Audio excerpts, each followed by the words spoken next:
Guys, welcome to my YouTube channel. तो आज हम एक नया टॉपिक डिस्कस करने वाले हैं जिसका नाम है साउंड। साउंड जो है जनरली हम साइंस में पढ़ते हैं और साउंड से हम क्या समझते हैं कि साउंड एक आवाज़ है, ठीक है, जो हमारे कानों तक पहुंचती है। बट क्या हम जानते हैं कि हमारे कानों तक कैसे पहुंचती है, इसके पीछे का फिजिक्स क्या है, कैसे साउंड रीच करती है हमारे कानों तक, क्या क्या डिफरेंट डिफरेंट फैक्टर्स है जिस पर साउंड डिपेंड करती है। तो आज हम इन सब चीज़ों के बारे में जानेंगे कि साउंड है क्या। बेसिकली साउंड का इंट्रोडक्शन पढ़ेंगे कि साउंड क्या है, किन किन चीज़ों पे मेनली साउंड डिपेंड करती है, और साउंड के बारे में जो वेरियस फैक्ट्स हैं वो सीखेंगे समझेंगे, ठीक है। तो सबसे पहला तो ये कि sound is a form of energy which reaches the year of the listener in the form of vibrations, ठीक है।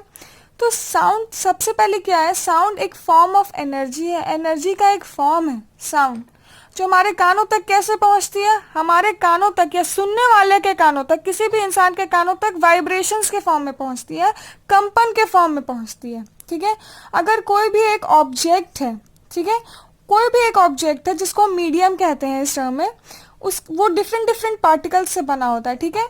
तो वो जो छोटे छोटे पार्टिकल्स होते हैं वो आपस में वाइब्रेट करते हैं, आपस में वाइब्रेट करने की वजह से उनके बीच में साउंड प्रोड्यूस होती है, उनके बीच में ध्वनि प्रोड्यूस होती है, ठीक है। साउंड उत्पन्न होती है और धीरे धीरे वो एक पार्टिकल से दूसरे, दूसरे से तीसरे, तीसरे से करते करते करते करते रीच हमारे कानों तक रीच करते हैं, ठीक है। और इसमें एक बहुत बड़ा फैक्टर एयर भी है, क्योंकि एयर ही वो मीडियम होता है जो हम साउंड को हमारे कानों तक लाता है, ठीक है। The vibration travels in the medium and that medium is air, ठीक है।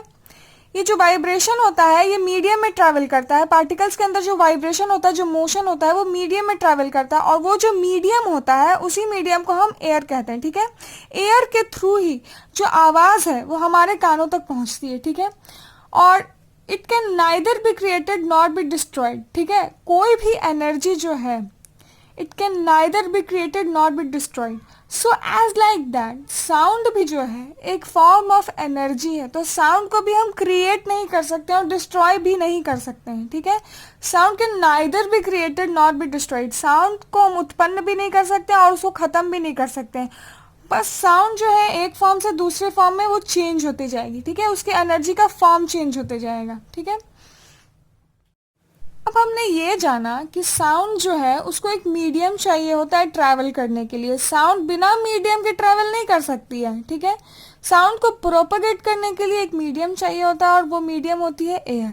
तो इसका एक क्लियर मतलब ये होता है कि sound can not travel in vacuum, sound जो है वो वैक्यूम में ट्रैवल नहीं कर सकती, क्योंकि वैक्यूम जो होता है पूरा नल होता है, वैक्यूम में कोई एयर नहीं होती, कोई मटेरियल ही नहीं होता, वैक्यूम पूरा खाली होता है, ठीक है। तो साउंड जो है वो वैक्यूम में ट्रैवल नहीं कर सकती है, ठीक है। इसके बाद साउंड इज दस a form of energy and it travels in the form of waves. अब हमको एक चीज और नई जानने को मिलेगी, क्या कि साउंड जो है वो वेव के जैसे ट्रैवल करता है एक जगह से दूसरे जगह में, ठीक है। तो sound can travel as waves, waves के फॉर्म में साउंड ट्रैवल करता है, ऐसे ऐसे ऐसे ऐसे ऐसे, ये जो लाइन होती है ना, ऐसे वेव्स, लहरों के जैसे, इसको हम वेव्स कहते हैं, ठीक है। तो sound travels as waves in the form of waves, ठीक है। And it was discovered by Leonardo da Vinci. जो साउंड वेव्स है उसको डिस्कवर किसने किया था, लियोनार्डो द विंची ने किया था, ठीक है। साउंड वेव्स जो है उसके दो टाइप होते हैं, first is longitudinal and second is transverse wave, ठीक है। साउंड वेव्स के दो टाइप्स होते हैं, पहला लॉन्गिट्यूडनल वेव होता है और दूसरा होता है ट्रांसवर्स वेव। इसके तो अब हम बात करेंगे फ्रीक्वेंसी के बारे में, ठीक है। फ्रीक्वेंसी को डिस्कवर किया था हेनरिक हर्ट्ज ने, frequency was discovered by Heinrich Hertz, ठीक है। And it is defined as the number of vibrations made by a particle of the medium in 1 second. और फ्रीक्वेंसी को हम कैसे डिफाइन करते हैं, फ्रीक्वेंसी का जो डेफिनेशन है, परिभाषा फ्रीक्वेंसी की क्या है, वो ये है कि किसी भी मीडियम में जो पार्टिकल्स होते हैं, पार्टिकल्स के मूवमेंट से ही साउंड प्रोड्यूस होता है, ये हमने पहले जान रखा है, ठीक है। तो किसी भी मीडियम में किसी भी पार्टिकल द्वारा जितने भी नंबर ऑफ वाइब्रेशंस होंगे एक सेकेंड के अंदर जितने भी नंबर ऑफ वाइब्रेशंस होंगे उसको हम फ्रीक्वेंसी ठीक है। और इसकी जो यूनिट होती है वो हर्ट्ज होती है और इसको हम डिनोट करते हैं HZ से, ठीक है। तो फ्रीक्वेंसी क्या होता है? It is defined as the number of vibration made by a particle of the medium in 1 second and its SI unit is hertz, ठीक है। कोई भी मीडियम में जो भी पार्टिकल होगा वो 1 सेकेंड में जितने नंबर ऑफ वाइब्रेशंस करेगा उसको हम फ्रीक्वेंसी कहेंगे और इसका यूनिट होगा हर्ट्ज, ठीक है। इसके बाद हम बात करेंगे, हमारे अगली जो टॉपिक है उसका नाम है टाइम पीरियड, ठीक है। तो टाइम पीरियड क्या होता है? ये फ्रीक्वेंसी का रेसिप्रोकल होता है। It is reciprocal of frequency, मतलब टाइम पीरियड जो होता है वो फ्रीक्वेंसी का जस्ट उल्टा होता है। अगर कोई टाइम t है तो उसको हम कैसे डिफाइन करेंगे? रेसिप्रोकल ऑफ फ्रीक्वेंसी यानी 1/f, ठीक है। टाइम पीरियड जो होता है is equal to 1/f, reciprocal of frequency, ठीक है।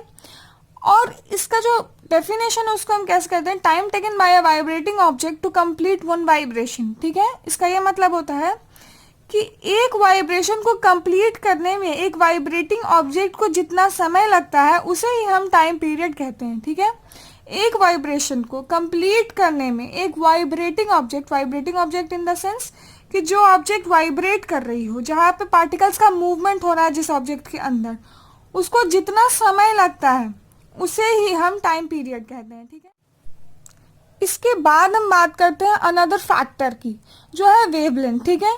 वेवलेंथ क्या होता है? The distance between two consecutive crest is और two consecutive trough is called wavelength, ठीक है। अब हमको इसके डेफिनेशन को जानने से पहले दो चीजें जाननी पड़ेंगी, क्रेस्ट और ट्रफ क्या होता है, ठीक है। तो हम इसको एक डायग्राम के थ्रू समझते हैं। तो जैसा कि हम डिफाइन कर रहे थे वेवलेंथ्स को, ठीक है, तो हमने क्या कहा था कि दो कॉन्जिक्यूटिव क्रेस्ट या दो कॉन्जिक्यूटिव ट्रफ के बीच का जो डिस्टेंस होगा उसको हम वेवलेंथ कहेंगे, ठीक है। तो यहाँ पे ये जो पहाड़ जैसी चीज नजर आ रही है उसको हम क्रेस्ट कहते हैं, ठीक है। ये जो पहाड़ जैसी उठी हुई चीज नजर आ रही है इसको हम क्रेस्ट कहते हैं और ये जो गड्ढे जैसी चीज नजर आ रही है इसको हम ट्रफ कहते हैं, ठीक है। तो ये दो चीज तो हम समझ गए। अब वेवलेंथ क्या होगा? दो क्रेस्ट के बीच का जो डिस्टेंस होगा, ये जो दो क्रेस्ट के बीच में ये जो लाइन आएगी, ये जो डिस्टेंस होगा उसी को हम वेवलेंथ कहेंगे। क्या दो क्रेस्ट या फिर दो ट्रफ, अगर ऐसे दो ट्रफ हम बना दें इस तरीके से, इस लाइन को अगर आगे लेके जाए और यहाँ से लेके यहाँ तक की जो डिस्टेंस आएगी उसको भी हम क्या कहेंगे? वेवलेंथ कहेंगे, ठीक है। और वेवलेंथ क्योंकि ये डिस्टेंस है तो इसकी ऐसा ही यूनिट मीटर में होगी और इसको हम डिनोट किससे करते हैं? लैम्डा से। इसको हम डिनोट करते हैं लैम्डा से, ठीक है। अब हम पढ़ेंगे एम्पलीट्यूड के बारे में। Amplitude is measured as the maximum displacement of a wave from its mean position, ठीक है।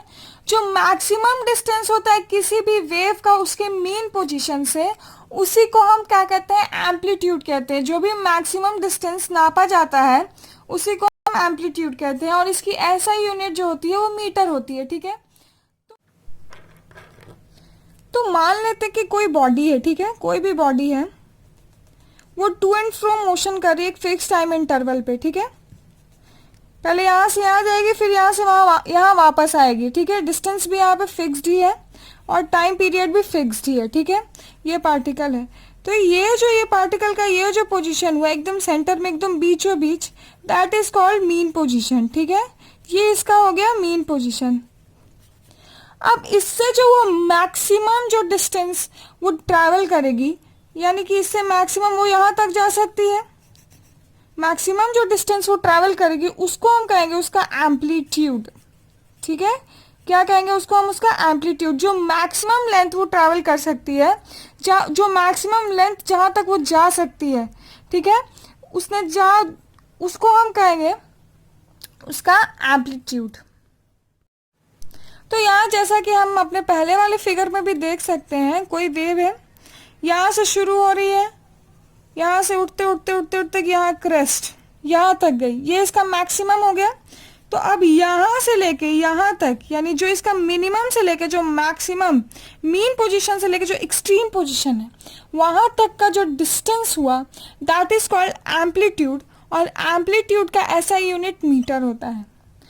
तो फ्रेंड्स आज के लिए बस इतना ही। अब इसके नेक्स्ट जो फैक्टर्स हैं जिस पे साउंड डिपेंड करती है या जो भी चीज़ें हमको साउंड में आगे जाननी है वो हम नेक्स्ट वीडियो में उसके बारे में डील करेंगे, ठीक है।